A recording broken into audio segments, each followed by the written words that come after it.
When researchers first recreated the Baghdad battery and measured its output, the number itself seemed almost disappointing. Less than 2 volts, sometimes barely 1, too weak to power tools, too weak to light anything. Too weak, people said, to matter. But that reaction only makes sense if you assume electricity's only purpose is mechanical force. That assumption is modern, and it's wrong. Because when you step outside machines and step inside the human body, low voltage stops being insignificant. It becomes precise. It becomes intimate. It becomes dangerous in a completely different way. The human nervous system does not run on high voltage. It runs on tiny electrical signals, millivolts, microcurrents, electrical whispers moving across neurons, triggering muscle contraction, pain suppression, memory recall, and altered states of consciousness. Modern medicine knows this. We use transcranial electrical stimulation to induce calm, to treat depression, to reduce anxiety, to alter perception. We use low-frequency electrical currents to accelerate wound healing, regenerate tissue, and modulate nerve response. None of this requires high power. It requires accuracy. And the voltage range produced by the Baghdad battery sits directly inside this biological window. That alone should change everything. Ancient medical texts from Mesopotamia describe healing rituals that involve metal rods placed near the body, liquids applied to wounds, rhythmic chanting, altered breathing, and prolonged stillness. We read these as superstition. But look at the structure: metal conductors, electrolytic fluids, repetition, trance, isolation. These are not random behaviors. These are conditions designed to amplify neurological sensitivity. Low electrical current passing through moist skin doesn't feel like shock. It feels like warmth, tingling, pressure, a subtle shift in awareness, enough to change pain perception, enough to induce dissociation, enough to create the sensation of divine presence. And once the brain enters that state, belief does the rest. Modern studies show that trance states dramatically increase placebo effectiveness, immune response, and recovery speed. Healing becomes faster not because of magic, but because the nervous system enters a state of heightened plasticity. The brain rewrites itself. The body follows. Now, imagine a culture that discovered this effect empirically, not through equations, but through observation. They see that certain metal arrangements, when combined with liquids and ritual, cause people to feel relief. They don't call it neuromodulation, they call it divine touch. The voltage doesn't need to be high, it needs to be stable. And the Baghdad battery produces exactly that, a steady, gentle current when activated. No sparks, no noise, no obvious force, just invisible flow, which makes it perfect for medicine. Consider how ancient healers were described. They were not blacksmiths or engineers. They were priests, specialists, initiates, people trained to operate behind closed doors, knowledge passed orally, restricted, encoded in ritual language so it couldn't be replicated casually. If you wanted to prevent misuse of a neurological technology, this is exactly how you do it. The patient enters a chamber. The air smells of vinegar or wine. Metal objects are placed near the body. Hands are washed. Words are spoken rhythmically. The healer touches specific points. The patient feels warmth. The pain fades. The experience feels supernatural. No wires are visible. No explanation is given. Only authority. And over generations, the technical understanding disappears while the ritual remains. The object becomes sacred, not because people forgot what it did, but because they remembered what it felt like. There's another layer here that's even more unsettling. Low electrical stimulation doesn't just heal, it alters consciousness. Modern neuroscience shows that specific currents applied to the temporal lobe can produce intense spiritual experiences, a sense of presence, visions, time distortion, dissolution of self, the exact sensations described in ancient initiation rites. People didn't just feel better, they felt transformed. And transformation is power. If the Baghdad battery or similar devices were used in ritual healing spaces, then they weren't merely medical tools. They were consciousness-shaping instruments, devices that blurred the line between physiology and belief, which explains why there's no clear documentation. You don't write down instructions for something that maintains social order through mystery. You mythologize it. You wrap it in taboo. You ensure only certain people touch it. This also explains why the voltage aligns so perfectly. Too strong and it harms. Too weak and it does nothing. The range we see is tuned for interaction with living tissue, not machines. And it raises a question we rarely ask. What if ancient medicine wasn't primitive because it lacked technology, but because it used technology we don't recognize as such? We dismiss healing rituals because they don't resemble hospitals. But hospitals are only one way to interface with biology. The body doesn't care about your worldview. It responds to signals, electrical signals, chemical signals, psychological signals. The ancients may have integrated all three. And when their civilization collapsed, the integration collapsed with it. The tools survived, the meaning didn't. So when we find the Baghdad battery today, we see a broken object. But the people who used it may have seen something very different. A doorway. A bridge between body and mind. A controlled way to access states that felt divine because they bypassed language entirely. Which means the artifact doesn't belong in a museum of curiosities. It belongs in the history of human consciousness. Because once you accept that low-voltage electricity can heal, trance, and transform, the Baghdad battery stops being mysterious. It becomes familiar, uncomfortably familiar, like a reminder that the line between science and spirituality was never as wide as we pretend. And maybe the real reason this device makes us uneasy isn't because it challenges ancient ignorance, but because it exposes how much we forgot. The moment the Baghdad battery is treated as a one-off invention, its strangeness becomes overwhelming. But the moment you step back and compare it with what has been quietly uncovered across other ancient regions, something far more unsettling begins to emerge. The design is not unique, the concept is not isolated, and the repetition is too precise to be coincidence.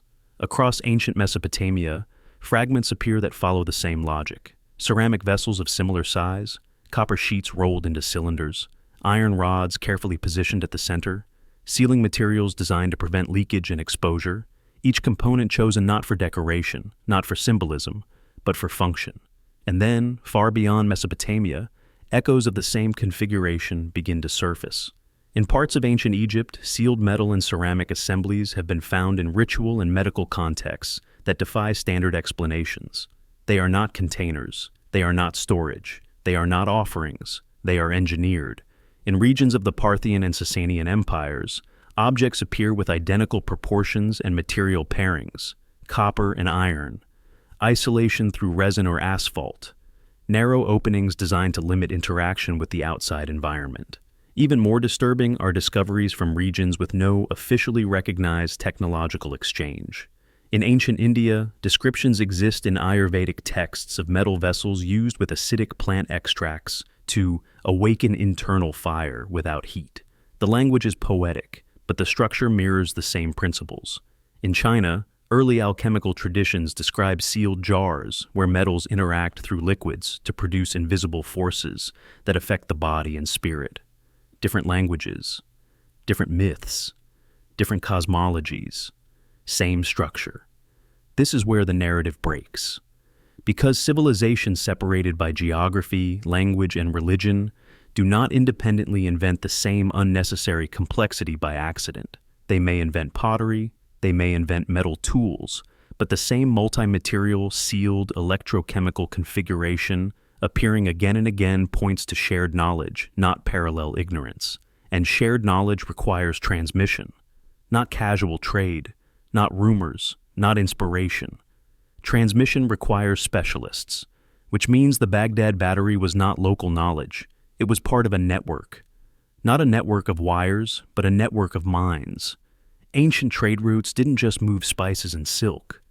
They moved techniques, rituals, restricted practices carried by priests, healers, and initiates who traveled between courts and temples. These people were not merchants. They were knowledge carriers.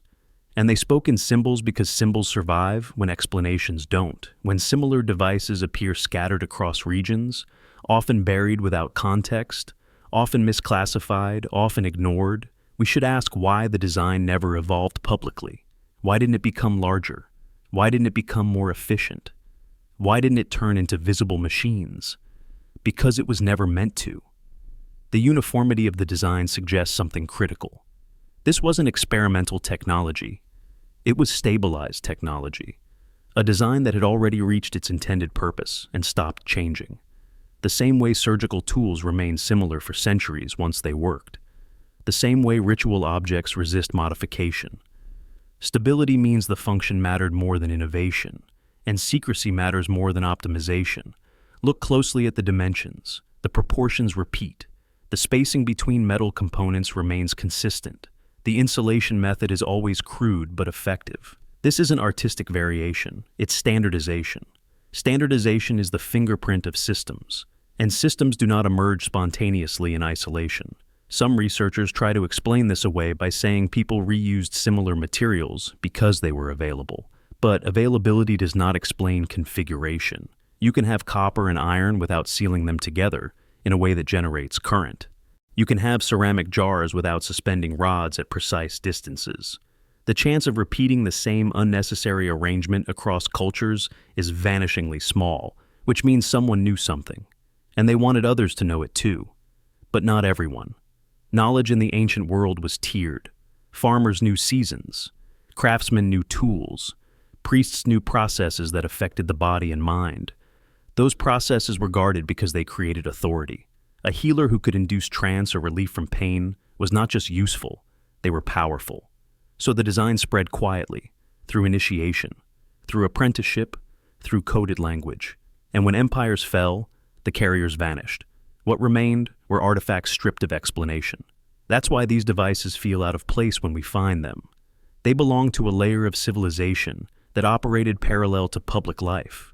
A layer that didn't leave monuments or inscriptions because it didn't need to. Its power was experiential. And the fact that identical designs appear in scattered regions suggests that this layer was global long before we admit globalization existed. Not connected by conquest, connected by understanding. Once you accept that, the Baghdad battery stops being an anomaly and starts becoming a data point. One example of a distributed tradition that survived in fragments. And fragments always look meaningless until enough of them are assembled. What we are seeing is not proof of ancient electricity grids or lost machines. That assumption misses the point entirely. We are seeing evidence of a shared technological philosophy, one that prioritized interaction with living systems rather than external power. A philosophy that understood electricity not as force, but as influence. And influence is far more dangerous than force. Because force is visible. Influence changes people without them knowing how. That's why the design stayed small, portable, concealable, easy to bury, easy to ritualize, easy to lose. And that is why we keep finding them without context. We are uncovering the bones of a body whose flesh was belief, whose nervous system was ritual, and whose purpose was to alter the human experience from the inside. The scattered identical designs are not proof of coincidence. They are proof of continuity. Continuity of knowledge that survived borders, languages, and centuries until it didn't. And now, all we have left are echoes, objects that look too simple to matter, until you realize how carefully they were repeated. And repetition is never accidental. It is instruction preserved in silence. There is a pattern that almost never makes it into public documentaries, not because it lacks evidence, but because it exists in the margins, in footnotes, in redacted reports, in quiet conversations between curators who stop speaking when a recorder is turned on. The pattern is this: artifacts that behave strangely under testing have a habit of disappearing, not being lost, not misplaced, removed. And the Baghdad battery is not the only object connected to this phenomenon. Across multiple museums and private collections, researchers have documented cases where artifacts linked to unexplained functionality were suddenly reclassified, moved to storage, transferred to undisclosed institutions, or quietly marked as missing after scientific examination began. These are not ancient legends. These are modern events, paper trails that simply end. In several cases, objects similar in structure to the Baghdad battery were initially cataloged as ritual containers, harmless, decorative, but once electrochemical testing was performed, something changed. Internal access was restricted. Study permissions were revoked. Photos were pulled from archives. In some instances, the artifacts were never displayed again. Official explanations vary. Fragile condition, misidentification, loaned indefinitely, reclassified as non-authentic. But when the same explanation repeats across institutions in different countries, the randomness collapses. What makes this more disturbing is the timing. The disappearances often occur not before testing, but after results challenge existing historical frameworks. When data becomes inconvenient, the object itself becomes inconvenient. Museums are not neutral spaces. They are narrative machines. They curate stories about the past, not just objects. And when an artifact threatens to disrupt the story, it doesn't need to be destroyed. It only needs to be removed from visibility. Consider how access works. Very few artifacts are actually on display. The vast majority live in storage, unseen, unphotographed, unavailable. A single administrative decision is enough to bury something permanently. No conspiracy required, just procedure. Now, imagine an artifact that produces measurable electrical output, or interacts with biological tissue, or behaves inconsistently under replication. Imagine the implications. It doesn't just revise a chapter, it destabilizes assumptions about technological progression, intellectual hierarchy, and the ownership of discovery. That kind of revision isn't slow, it's explosive. So, the safest response is silence. There are documented cases where independent researchers reported anomalous readings from ancient devices, only to find their access revoked shortly after publication attempts. Their notes remain. Their articles remain unfinished. The object itself is gone. And then there's the private collector problem. Not all artifacts go to museums. Some disappear into vaults owned by corporations, foundations, or individuals with no obligation to share findings. When testing reveals unexpected functionality, the value of the object changes instantly, not monetarily, strategically. An artifact that demonstrates ancient mastery over subtle energy is no longer archaeology. It becomes research, and research attracts interests far beyond historians. Governments do not publicly fund studies into anomalous ancient technology unless it aligns with existing paradigms. But classified research doesn't need public justification. If an object hints at knowledge of bioelectrical manipulation, neuromodulation, or non-obvious energy systems, it crosses into modern relevance, and modern relevance means control. This explains another strange pattern. When artifacts disappear, they are rarely declared destroyed. They are transferred. To where? Rarely specified. Under what authority? Often unclear. For what purpose? Never disclosed. Some museums openly admit that certain items were removed for security reasons after testing. But security from whom? Theft, damage, or ideas? Because ideas are the most dangerous thing an artifact can produce. An object sitting behind glass is inert. An object proving something shouldn't exist is destabilizing, which brings us back to the Baghdad battery itself. The original artifact is not easily accessible. Replicas circulate, images circulate, but primary study access is tightly controlled. And for an object that is supposedly a misunderstanding, the level of restriction makes no sense, unless the misunderstanding isn't accidental. There's another layer most people miss. Disappearance doesn't always mean physical removal. Sometimes it means reinterpretation so aggressive that the original meaning is erased. An object is reclassified into a category where its anomalies are no longer examined. Functional device becomes a ceremonial jar. A tool becomes symbolic debris. Once that label sticks, further testing becomes unnecessary. And unnecessary testing doesn't happen. This is the soft disappearance, the one that leaves the artifact visible but intellectually dead. But in cases where reinterpretation fails, removal follows. This isn't unique to ancient technology. It happens in modern science too. Findings that don't fit often die in obscurity, not because they're wrong, but because they're inconvenient. The difference here is that the past can't argue back. So, artifacts vanish quietly. And when they vanish, they take context with them. Patterns become harder to detect. Connections dissolve.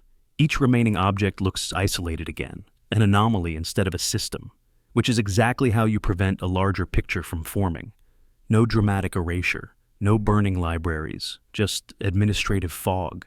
And when researchers ask questions, they're told the object is unavailable, or misplaced, or under conservation, or part of a private study. Years pass, interest fades, the thread breaks, until someone stumbles onto another fragment, and the cycle repeats. This is why the idea of lost technology is misleading. Nothing is truly lost. It's displaced, removed from circulation, buried under classifications and access restrictions that make rediscovery almost impossible. The past isn't hiding from us. We're being protected from it. Because once you accept that ancient civilizations may have understood things we are only rediscovering now, the authority of the modern narrative weakens. And narratives are power. The disappearance of artifacts after testing isn't proof of conspiracy. It's proof of prioritization, of what stories are allowed to survive. And the most unsettling part is this. If these objects were truly meaningless, no one would care enough to hide them. Silence is never applied to irrelevance. It is applied to threat. And the fact that certain ancient artifacts quietly vanish the moment they begin to speak through data tells us exactly how dangerous their story might be. There is a reason the symbols etched onto objects associated with the Baghdad battery are never explained directly.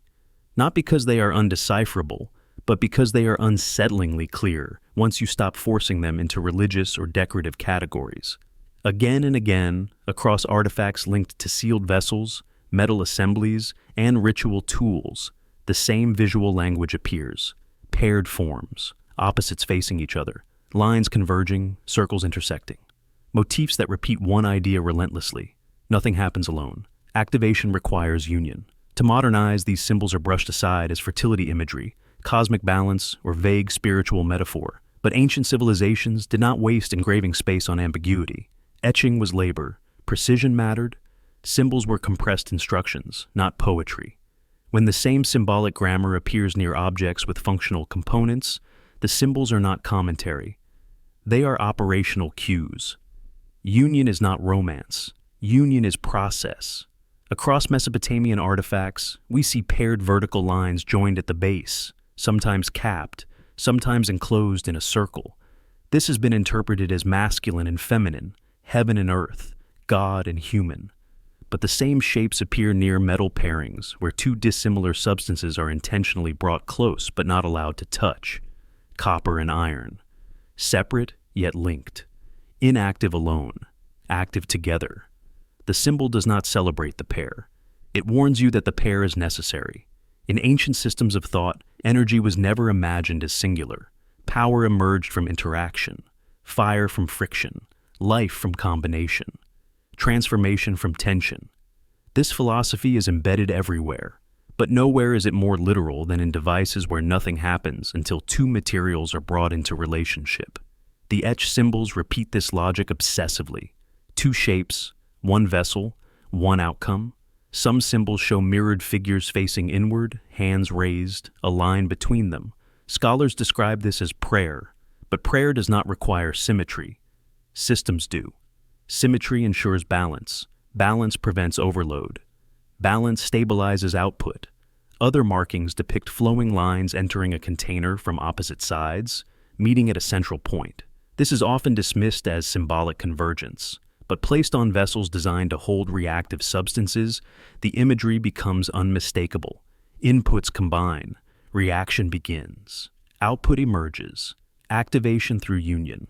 And the language is consistent even when the culture changes. In Egyptian reliefs associated with healing temples, two deities are shown touching a rod held between them, sparks or lines radiating outward. This is labeled divine blessing, but rods do not radiate power unless something is passing through them. The god figures may not be gods at all. They may be placeholders for forces, for inputs, for conditions required before the effect appears.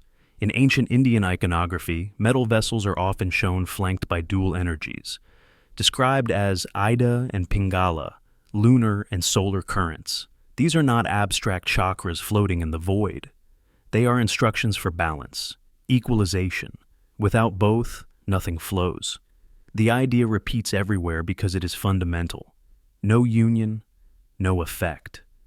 What makes this disturbing is that the symbols do not describe creation. They describe activation. Something already exists, something dormant. Union wakes it, which means the device itself is incomplete without participation. This is not plug-and-play technology. It is conditional technology. And conditional technology is the easiest to hide in ritual, because you can own the object and still fail to use it. The symbols never say, this produces power. They say, this becomes active when combined. They do not explain how. They do not explain why.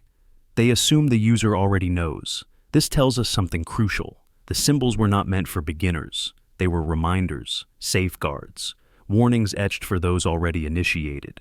In several artifacts, the union symbols are accompanied by boundary markers, circles, boxes, enclosures. This implies containment, controlled interaction, union without chaos. If the union were merely symbolic, containment would be irrelevant. But if the union produces a reaction, containment is survival. Some symbols even depict separation immediately after convergence. Two lines meet, then diverge. Scholars read this as cyclical balance, but technically this is regulation. Activate, release, reset, repeat. This is process language, and process language does not belong in myth. It belongs in systems.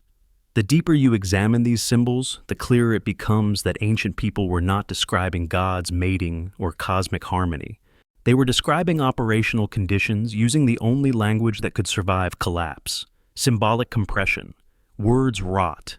Symbols endure. The phrase activation through union is not philosophical. It is mechanical. Two things that do nothing alone produce an effect together. Remove one, and the system dies. This is why these symbols appear next to objects that make no sense independently. The symbol is the missing half of the instruction, and it also explains why later cultures misunderstood them. When the knowledge of what was being united disappeared, the union itself became abstract. Masculine and feminine, earth and sky, spirit and matter. The metaphor survived, the function didn't. But the symbol never changed, because the symbol was never meant to evolve. It was meant to preserve a rule. You see the same rule etched near alchemical vessels in China. Mercury and sulfur, yin and yang, combined carefully, sealed properly, activated under specific conditions. The language shifts. The logic doesn't. Which means the Baghdad battery was not an isolated device with random decoration. It belonged to a symbolic ecosystem that encoded technical truths into imagery resilient enough to survive disaster. And the truth it encoded was dangerous in its simplicity. Power does not come from dominance. It comes from relationship.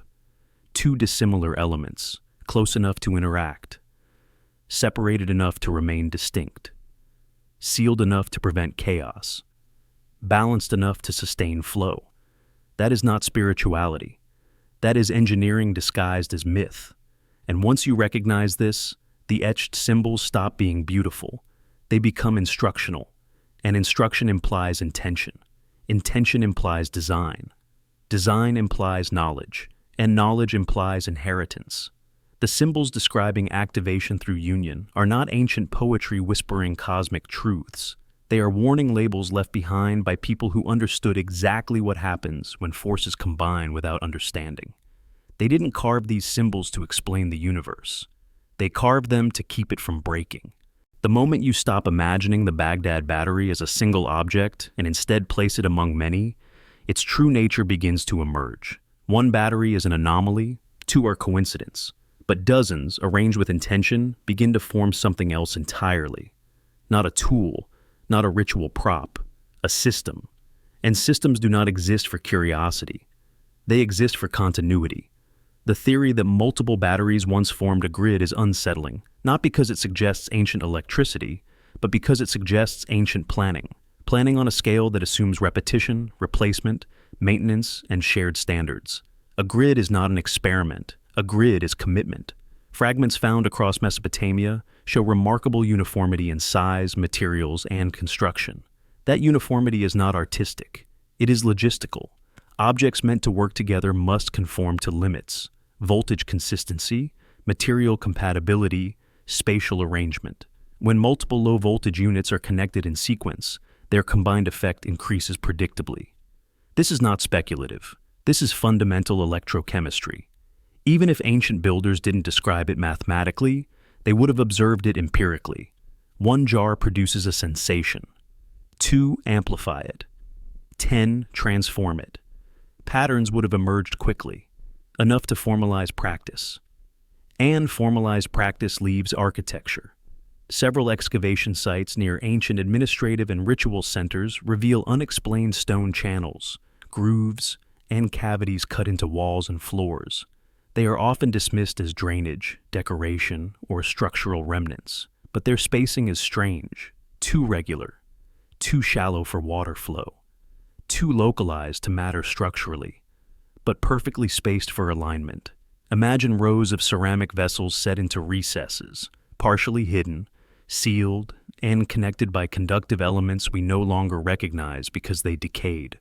Organic connectors, salt-soaked fibers, treated wood, anything capable of transmitting charge briefly before being replaced. A grid doesn't need permanence, it needs renewability. And this is where the idea becomes dangerous to modern narratives, because if a grid existed, it was not public infrastructure.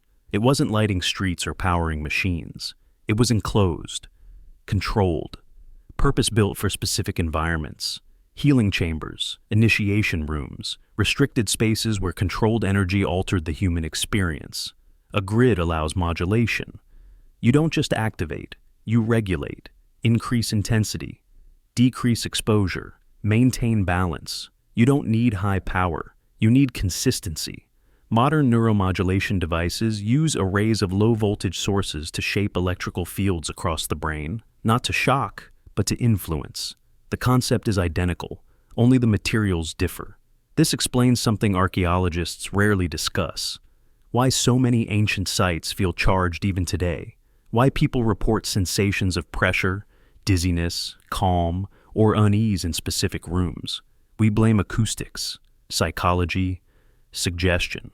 But those sensations are exactly what low-frequency electrical fields produce in sensitive environments. Now imagine a grid that once existed, now gone, leaving behind only architecture tuned for something no longer present. And consider this: grids require redundancy. If one unit fails, others compensate. This explains why individual batteries are found separated, removed, buried, stored. They were replaceable components, not sacred relics. When a jar degraded, it was swapped. When the system collapsed, the components scattered. The grid theory also explains why no single battery is extraordinary on its own. It was never meant to be. You don't judge a network by one node. Ancient texts speak of fields, zones, charged spaces, breath of the gods filling the room. These are dismissed as metaphor, but metaphor is what technical language becomes when the technology is lost. A grid doesn't announce itself, it permeates. And permeation is hard to describe without modern vocabulary. Some skeptics argue that ancient people could not conceptualize connectivity. But connectivity doesn't require abstraction. It requires observation. Touch 2 units together. Feel the difference, separate them. Feel the loss. Repeat. Learn.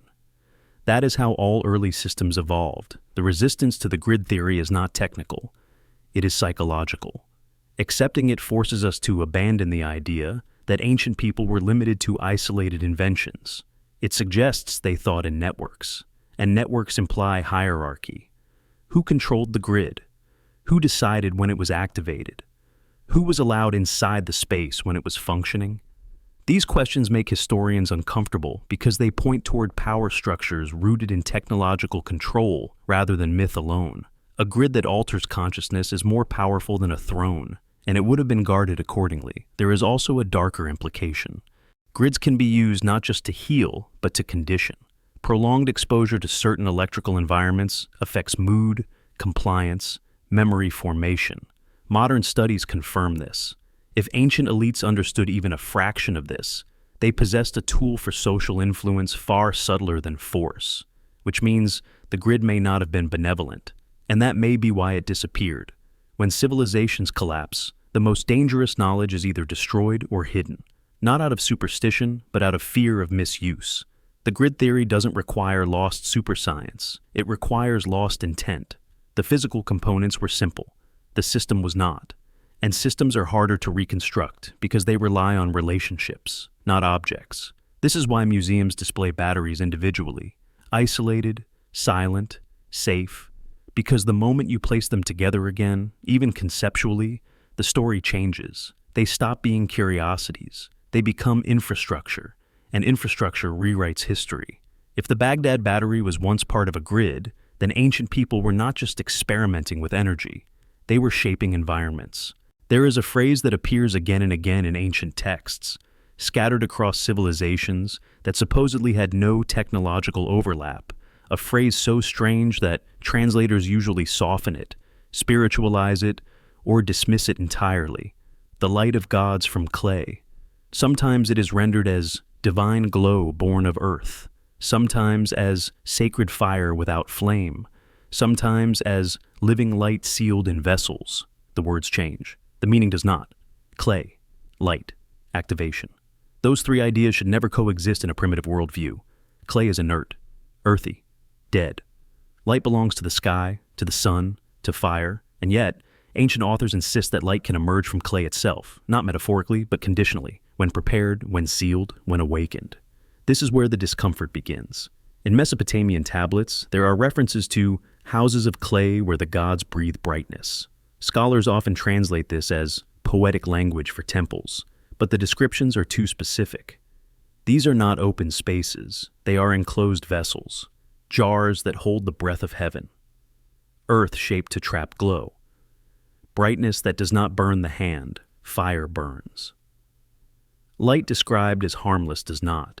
In Akkadian ritual texts, priests are instructed to prepare clay containers, line them with metal, seal them with bitumen, and place them in darkness before invocation. The expected result is not smoke, not flame, but the quiet shining. Translators struggle with this phrase. Quiet shining, no heat, no combustion. Just presence. That is not mythology. That is description. In Egyptian writings, especially in medical and temple contexts, there are references to the light that lives in the vessel of earth. It is associated with healing, revelation, and altered awareness. The texts emphasize that this light is not solar. It does not come from Ra. It comes from preparation, from balance, from union.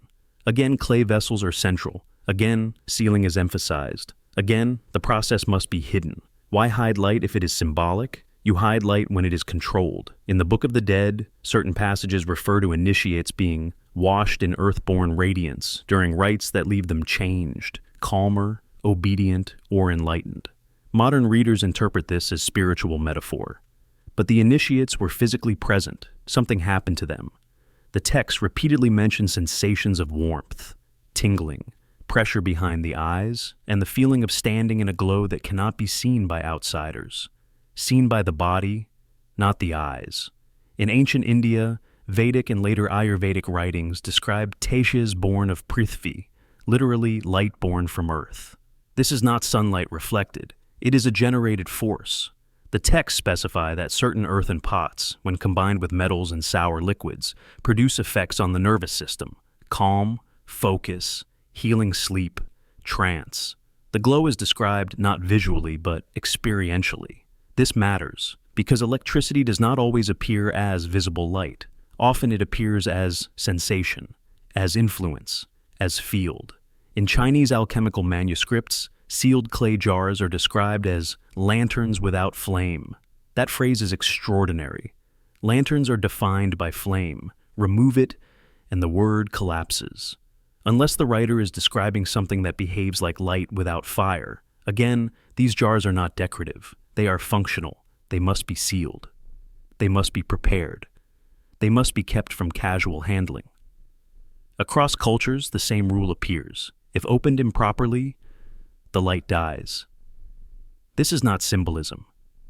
Symbols don't die when exposed to air. Reactions do. The repeated phrase light of gods becomes clearer when you remember that ancient cultures did not separate divinity from natural forces. Anything invisible, powerful, and poorly understood was divine by default. Gravity would have been divine. Magnetism would have been divine. Electricity certainly would have been. Calling it light of gods does not mean they thought gods lived inside jars. It means they knew the effect was real, reproducible, and beyond ordinary explanation. Clay matters here because clay is insulating. Clay holds moisture. Clay stabilizes reactions. Clay is not random. Clay is chosen. If you wanted to contain a slow, steady electrochemical reaction, clay is ideal, and the texts emphasize this again and again. Not stone, not metal. Earth shaped by hand. There is also a recurring warning in these writings. The light must not be multiplied without guidance. The vessels must not be clustered incorrectly. Excess leads to sickness, madness, or the burning of thought. This is astonishingly specific.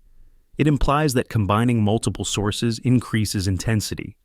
That dosage matters, that there is a threshold beyond which benefit becomes harm. That is not myth. That is engineering caution encoded as religious taboo. Modern scholars often argue that ancient people described light poetically because they lacked scientific language. But this reverses the problem.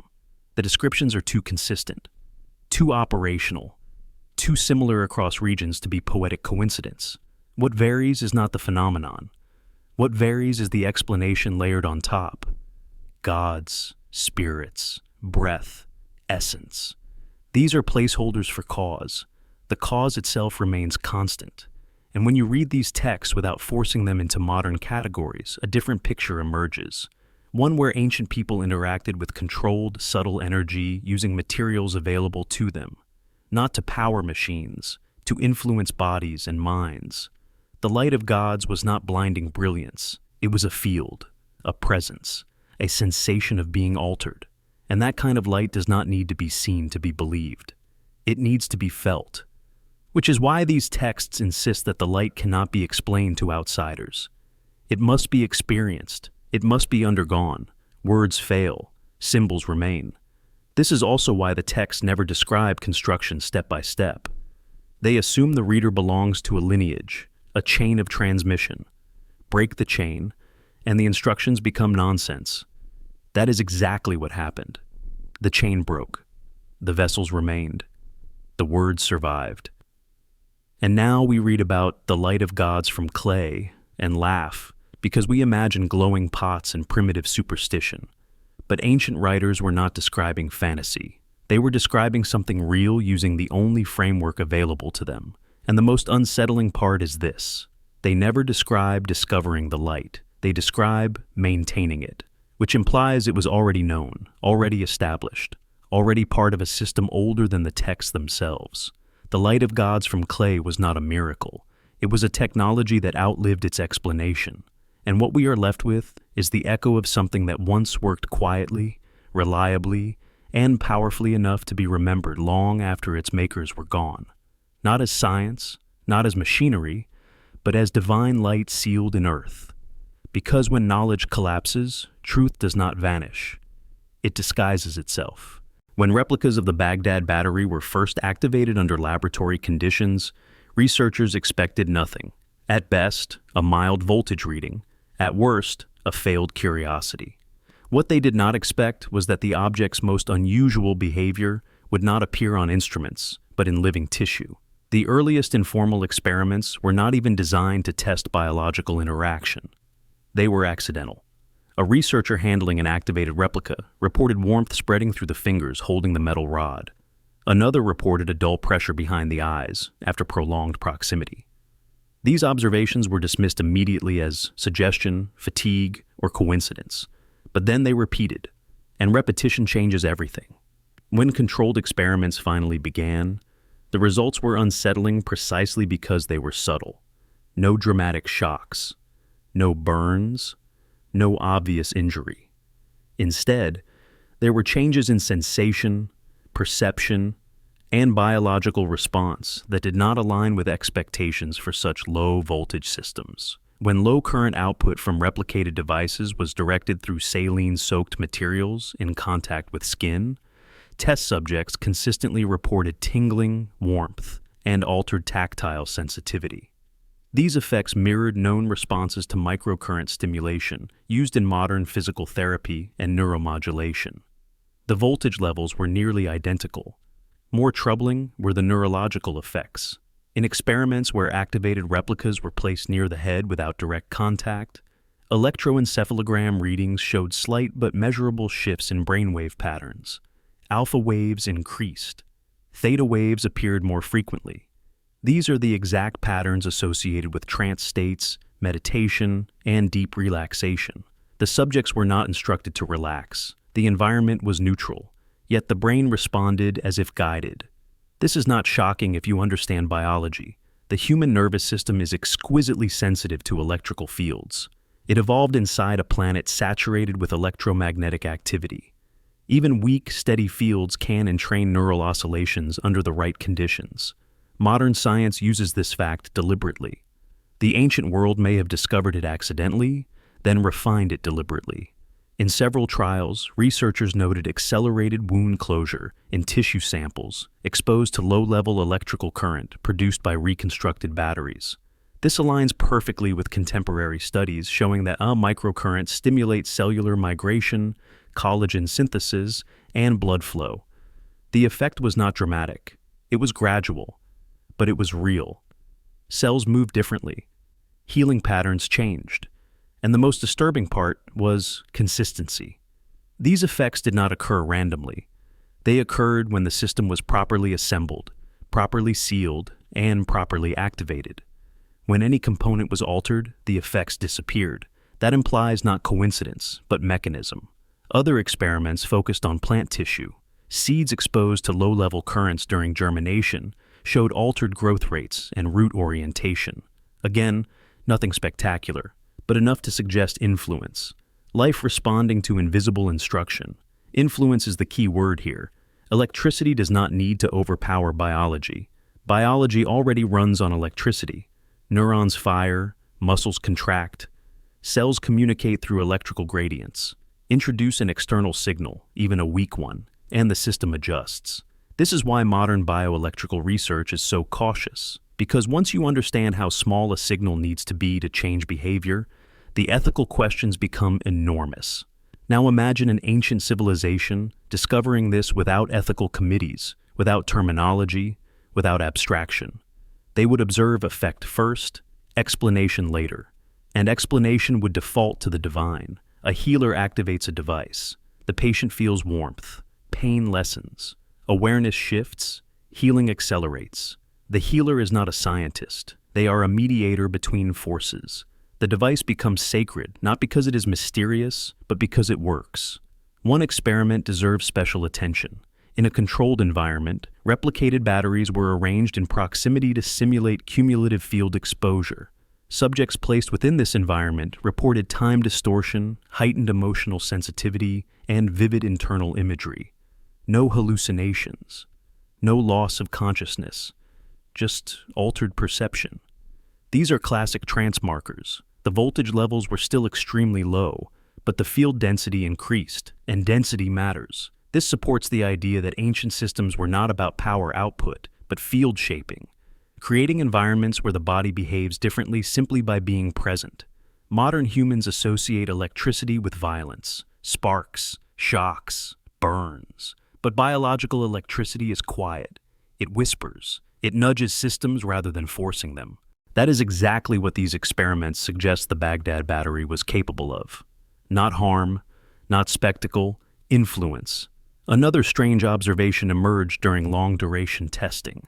Subjects exposed repeatedly to low-level activation reported lingering effects, improved sleep, altered dream patterns, heightened suggestibility. These effects faded over time, but their presence raises uncomfortable possibilities. If ancient people used such devices regularly, the long-term impact on behavior and belief would be profound. A society that associates calm, healing, and revelation with a specific ritual space would naturally attribute authority to those who control that space. The technology does not need to be understood to be powerful. It only needs to be consistent. Consistency builds trust. Trust builds belief. Belief builds control.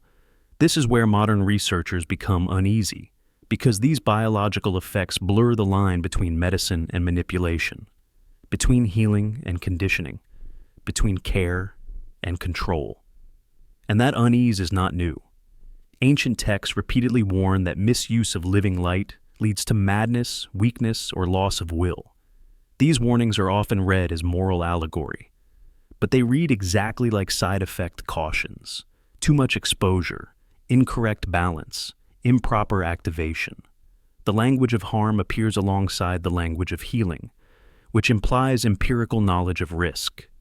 One researcher involved in early replication experiments reportedly halted further biological testing after experiencing persistent headaches and disorientation.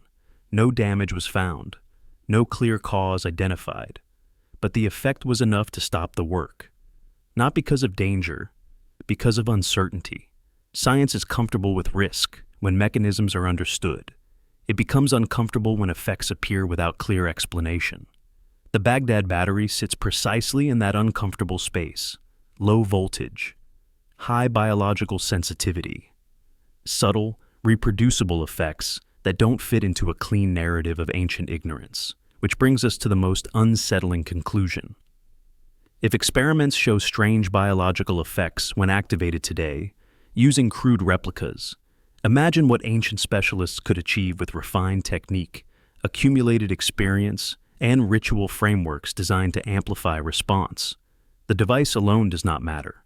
The context does. Environment, expectation, repetition, belief.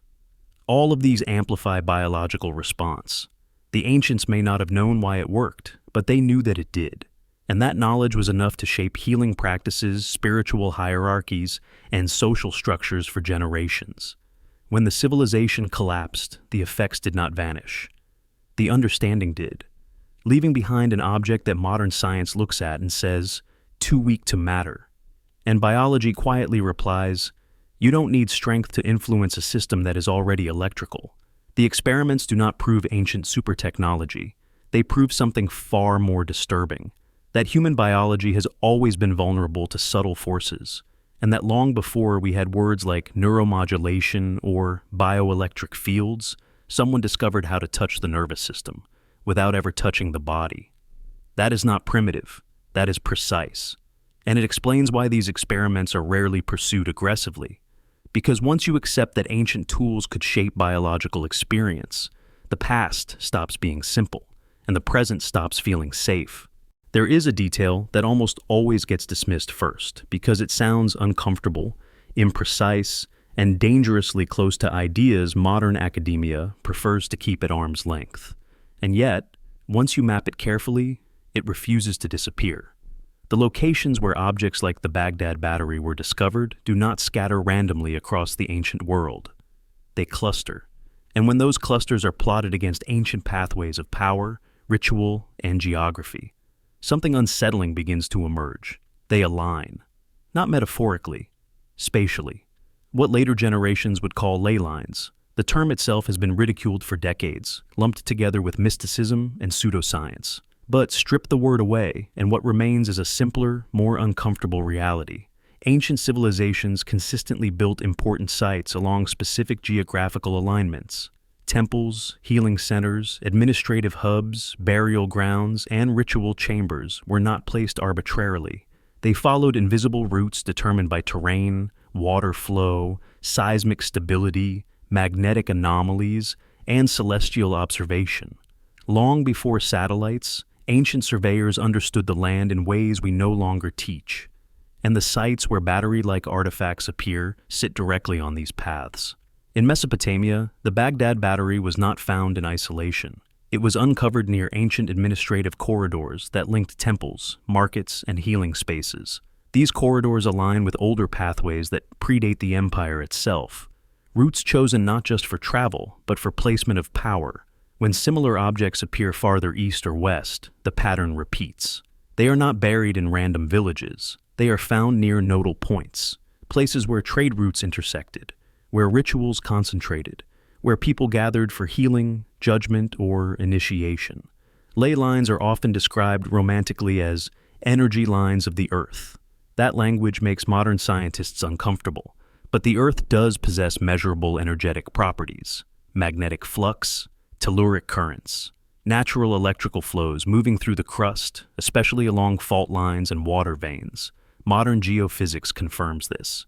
The ancients didn't need equations to notice it. They needed experience. Certain places feel different.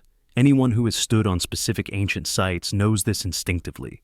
A sense of pressure, calm, alertness, discomfort, presence. Ancient people did not dismiss these sensations. They built around them. Now, imagine placing a low-voltage electrochemical system into an environment where natural electrical currents already exist. You are no longer generating energy from nothing. You are modulating an existing field, amplifying, stabilizing, shaping it. This is where the idea stops sounding mystical and starts sounding strategic. A single battery in a random location does little. The same device placed at a geophysical node does more, not because the device is stronger, but because the environment is already primed. Ancient texts hint at this repeatedly. Instructions that say, "Do not awaken the vessel unless the ground is alive." Phrases translated as poetry, but grounded in location-specific rules. Some rituals could only be performed at certain sites, not because of tradition, but because elsewhere they didn't work. Modern leyline maps, when stripped of speculation and overlaid with archaeological data, reveal something striking. Many ancient power centers align along straight or gently curving paths that correspond to fault systems, underground water flows, and magnetic anomalies. These same locations are where strange artifacts cluster. This is not coincidence. If ancient practitioners understood that the Earth itself carries currents, then placing a grid of electrochemical devices along these lines would allow interaction with something far larger than the device itself. The battery becomes a key, not a generator. This also explains why replication experiments outside these locations often produce weaker effects. The device is intact. The voltage is measurable, but the environment is wrong. The Earth is quiet there. In places where natural telluric activity is high, even modern instruments behave differently. Compass deviation, signal interference, subtle changes in human perception. Ancient people didn't have instruments, but they had bodies, and bodies are sensitive. They mapped sensation long before maps existed. Ley lines were not lines on a chart. They were roots of felt experience passed down orally. Build here. Do not build there. This place heals. This place overwhelms. Over generations, these instructions became sacred geography. Now, consider this. If batteries were placed at multiple points along such lines, the effect would not be localized. It would be distributed. A network embedded into the landscape itself. Not transmitting power outward like modern grids, but shaping fields inward, influencing spaces. Ancient ritual architecture reinforces this. Narrow chambers, thick walls, subterranean rooms, stone chosen for conductivity or insulation, water channels running beneath floors, all dismissed as symbolic or functional in isolation. But as a system, they look like field-shaping environments. The battery in this context is not the star. It is the catalyst. This perspective also explains why these sites often carried reputations of danger as well as healing. Ley line intersections were not always benign. High energy zones can overstimulate as easily as they can restore.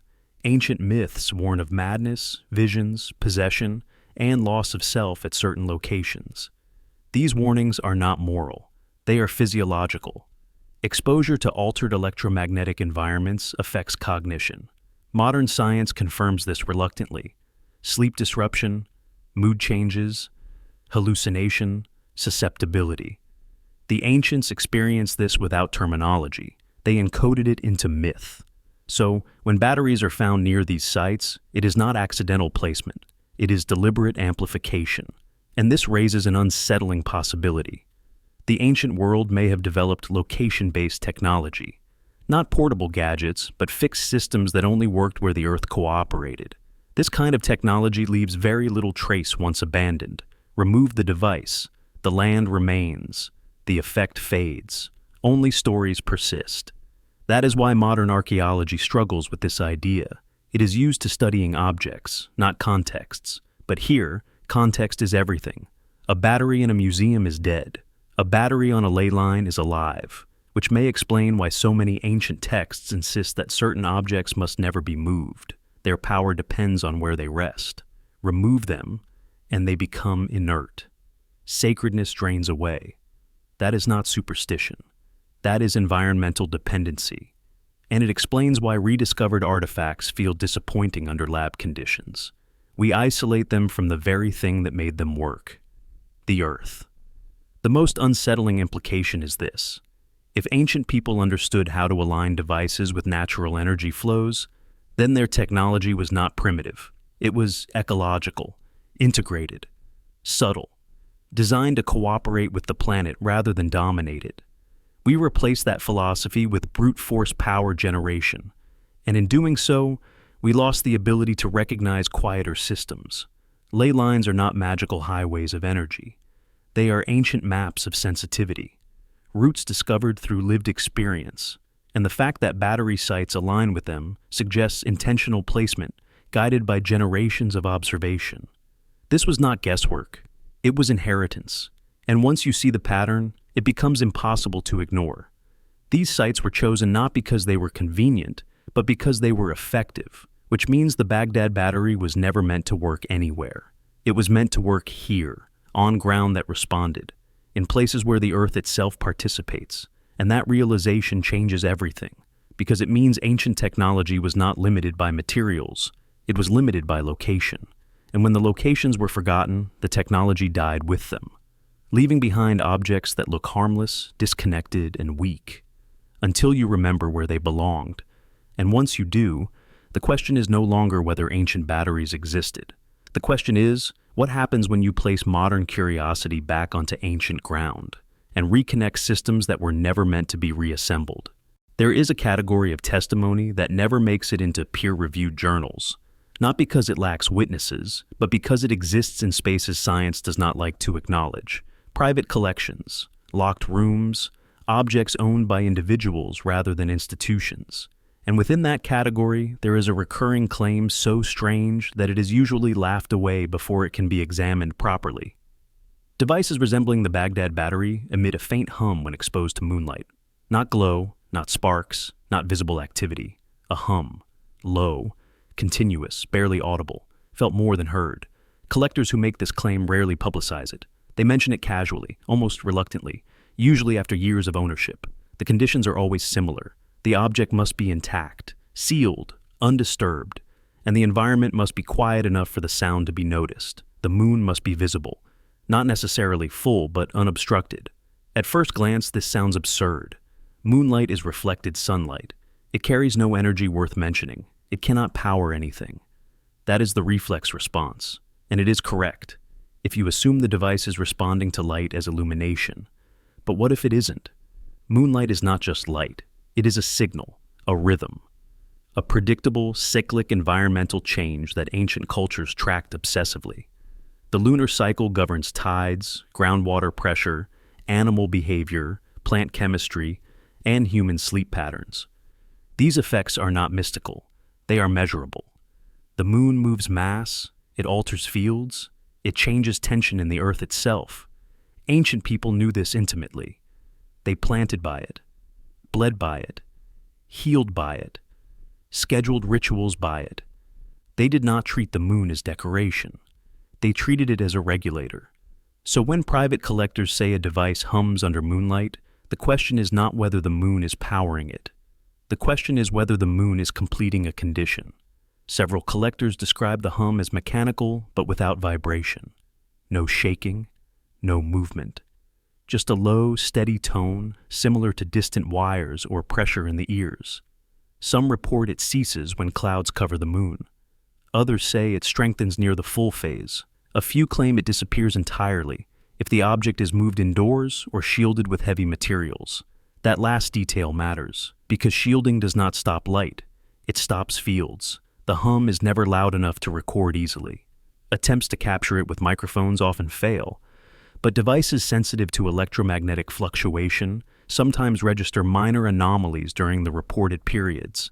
Not spikes, not surges, deviations, subtle changes.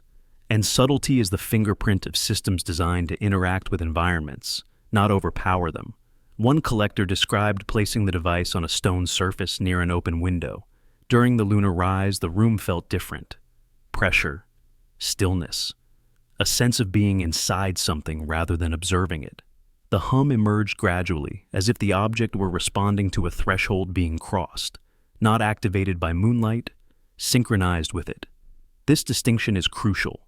Ancient technologies, if they existed, would not have relied on constant power sources. They would have relied on cycles, predictable rhythms that require no fuel, no maintenance, and no explanation. Day and night, seasons, lunar phases. A device that responds only under specific lunar conditions would be invisible most of the time, dormant, inert, safe, until the moment arrives. Collectors also note that the hum is not consistent across all replicas or artifacts, only certain ones, often those with specific proportions, specific materials, specific sealing compounds. This suggests tuning, not coincidence. Tuning implies design, and design implies intent. Skeptics argue that temperature changes at night could cause materials to expand or contract, producing sound. This explanation fails under scrutiny. The hum does not correlate with temperature, it correlates with moon visibility. Nights with similar temperatures, but no moon produce nothing. Nights with moonlight produce the effect. Others suggest psychological suggestion, expectation bias. But many reports come from individuals unaware of lunar phase at the time. They notice the hum first, then check the sky. There is also a pattern in the type of collectors who report this. They are not mystics. They are engineers, antiquities specialists, people trained to notice mechanical irregularities. Many are embarrassed by the claim. Some refuse to discuss it publicly at all. Because once you say an ancient object hums under moonlight, you are no longer talking about archaeology. You are talking about interaction. What kind of interaction could this be? One possibility is resonance, materials responding to subtle environmental frequencies. The moon's gravitational pull alters stress in the Earth's crust and in objects resting on it. Piezoelectric materials respond to stress by generating small electrical charges. Certain ceramics and mineral compounds exhibit this property. Clay is not inert. Certain clays, especially when fired with mineral impurities, can respond to pressure and vibration at microscopic levels. Combine that with metal components arranged in close proximity, and you have a system capable of reacting to environmental change without an external power source, not producing energy, transducing it, turning one form of subtle input into another. The hum, then, is not sound as we understand it. It is resonance leaking into audibility, a system-shifting state in response to a cyclic force it was designed to notice. Ancient people would not have called this resonance. They would have called it awakening, which aligns disturbingly well with ancient texts that warn not to wake the vessel outside proper times. Lunar timing appears repeatedly in these warnings. Certain nights are safe, others are dangerous. The moon is not decoration. It is a key. This also explains why such effects are rarely replicated in laboratories. Modern testing strips away environmental context. Artificial lighting, shielded rooms, climate control. All the variables ancient systems depended on are removed. The device is alive only in the world, not in the lab. Collectors often report another detail that is harder to dismiss. The hum is accompanied by a feeling of attention, not fear, not threat, awareness. As if the space itself has become occupied by function, the room feels purposeful. This is subjective, yes, but subjectivity is exactly where biological and neurological effects occur. And if earlier experiments showed that these devices subtly influence perception, then a hum is not just sound. It is a signal interacting with a nervous system already sensitive to rhythm and expectation. Moonlight has been shown to affect sleep cycles even in modern urban populations. Melatonin levels shift. Brain activity changes. Combine that with an environmental field shaped by a device, and the experience would be amplified. The ancients understood this without language. They built systems that worked with the moon because humans already do, which leads to the most unsettling possibility. The hum may not be a byproduct, it may be feedback. A system responding not just to the moon, but to presence, to observers, to biological proximity during a specific environmental window. This would explain why collectors report the hum more often when they are alone, attentive, and still. The system may require low interference, quiet, awareness, not because it is conscious, but because it is sensitive, and sensitivity is often mistaken for intention. Ancient myths repeatedly describe objects that sing under moonlight. This is dismissed as poetry, but poetry often preserves technical observation long after explanation is lost. Singing does not always mean melody. It means resonance, audible response to an unseen condition. Private collectors are not claiming ancient devices glow or power machines. They are claiming they respond. And response is the defining trait of technology. If these claims are even partially true, then the Baghdad battery was not designed to be always on. It was designed to wait, to listen, to awaken only when the environment aligned. That is not primitive thinking. That is ecological engineering. And it explains why such devices could survive unnoticed for centuries. Inert most of the time, active only under conditions few would recognize or record, which means we may have already dismissed their behavior dozens of times without realizing it. A hum mistaken for pipes, a sensation blamed on imagination, a reaction overlooked because we did not know when to look. The moon still rises. The earth still moves. And if these devices were tuned to those rhythms, then they have not stopped working. We have simply forgotten how to notice. And that is the most unsettling thought of all. Not that ancient devices hum under moonlight, but that they may still be responding. Quietly, while we stand in the room, convinced that nothing is happening. The question itself is dangerous, not because it promises catastrophe, but because it exposes how little we understand about systems that were never meant to be reassembled by people who forgot why they were separated in the first place. What happens if all remaining units are reconnected? Not hypothetically, not symbolically, but physically and contextually, placed back into relationship with one another the way they may once have been. The first thing to understand is that reconnection does not mean turning on power. That assumption is modern. These devices were not switches, they were conditions. And reconnecting conditions does not create a single event. It creates an environment. If multiple units were originally designed to operate together, then separation was not a failure state. It was a safety state, dormancy through isolation. Each unit inert enough to be ignored, studied, dismissed, harmless on its own. That is how you ensure survival across collapse. Reconnection changes the rules. When low-voltage systems are linked, the result is not necessarily higher voltage. It is field expansion, overlap, interference patterns, regions of reinforcement and cancellation. Modern engineers understand this well in antenna arrays, brain stimulation, grids, and electromagnetic field shaping.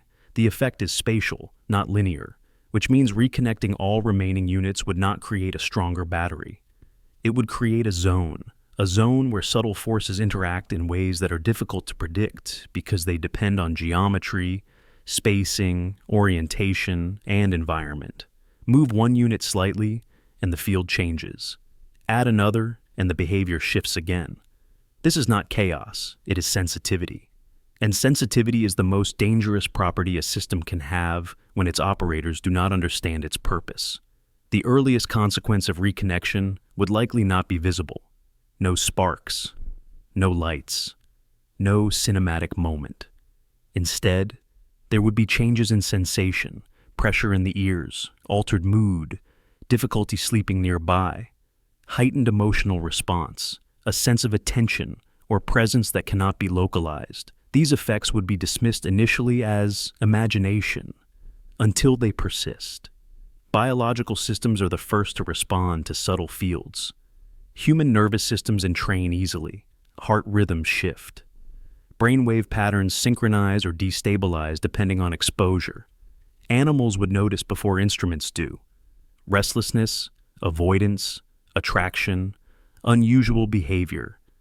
Ancient texts warn that when vessels are united without measure, the breath becomes heavy and thought loses shape. That phrase has been translated as moral allegory, but read it literally. Breath becomes heavy. Thought loses shape. These are physiological symptoms, not spiritual ones. Reconnection without calibration could overwhelm systems designed for balance, and balance was everything. If the original grid existed, it would have been tuned to specific locations, timings, and usage cycles, not continuous operation, not maximal output. Carefully regulated exposure, like medicine. What happens when medicine is taken without dosage control? Side effects become dominant. Long-term exposure to improperly shaped electromagnetic fields has been shown to affect cognition, memory consolidation, emotional regulation, and perception of time. These effects are subtle, cumulative, and difficult to trace back to a single cause, which means a reconnected system would not announce itself as danger. It would feel like change. People near it would feel different and not know why. Belief systems would shift. Emotional responses would intensify. Suggestibility would increase. Conflict might rise or dissolve depending on field characteristics. Leadership would feel heavier. Authority would feel more convincing. Resistance would feel exhausting. Not because anyone is controlling it, because the environment itself is influencing biology. This is the most unsettling implication. A fully reconnected system would not need an operator. It would act as a background condition, shaping behavior simply by existing, which explains why ancient warnings focus less on destruction and more on disorder, madness, confusion, loss of self. These are not explosions. They are destabilizations. The ancient world feared imbalance more than annihilation. There is another possibility rarely discussed. Reconnection may not amplify effects linearly. It may unlock behaviors not present at all in isolated units, emergent properties, new patterns that only appear when enough components interact. Modern science sees this constantly. Individual neurons do not think. Networks do.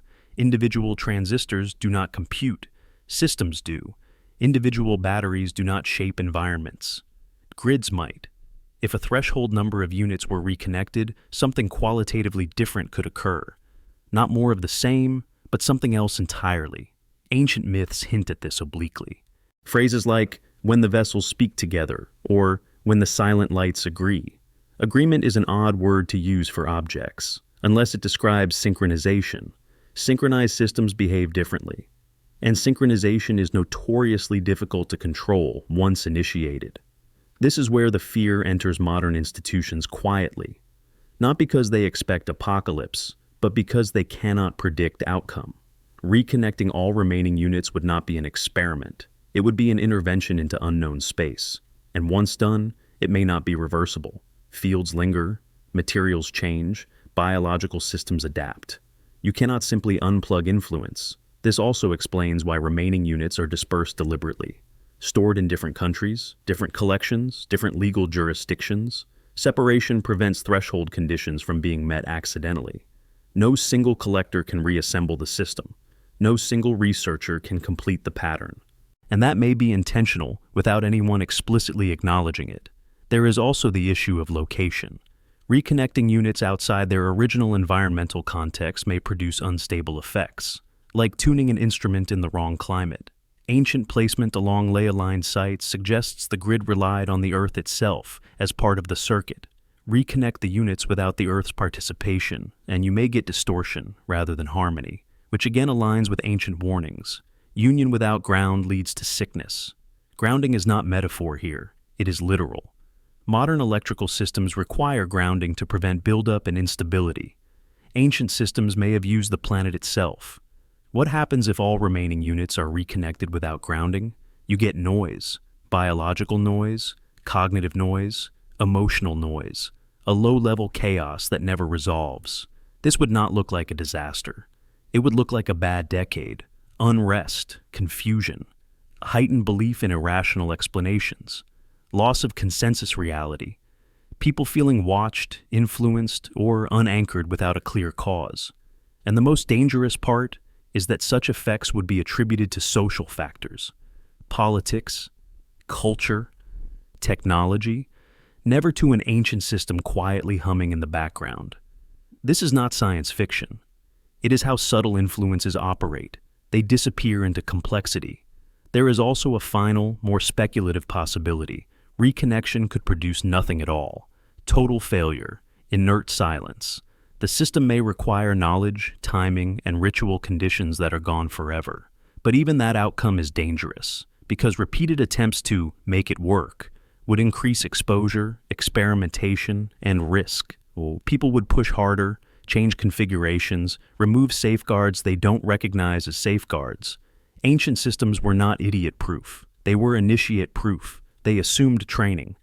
We do not have that training, which means reconnection is not an act of curiosity.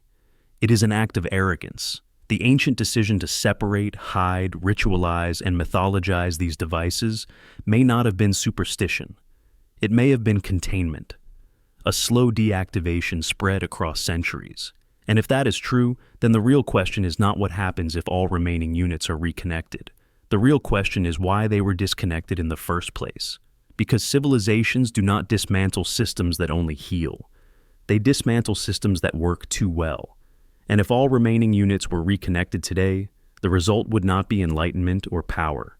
It would be exposure to forces that operate beneath language, beneath belief, beneath intention, forces that shape without asking permission. The ancients may have understood that some technologies are too quiet to fight, too subtle to resist, and too influential to allow unchecked. So, they broke the system not to destroy it, but to make sure it could never wake up all at once again. And the fact that we are now asking what would happen if it did should make us very, very cautious. Because systems that survive collapse do not do so by accident.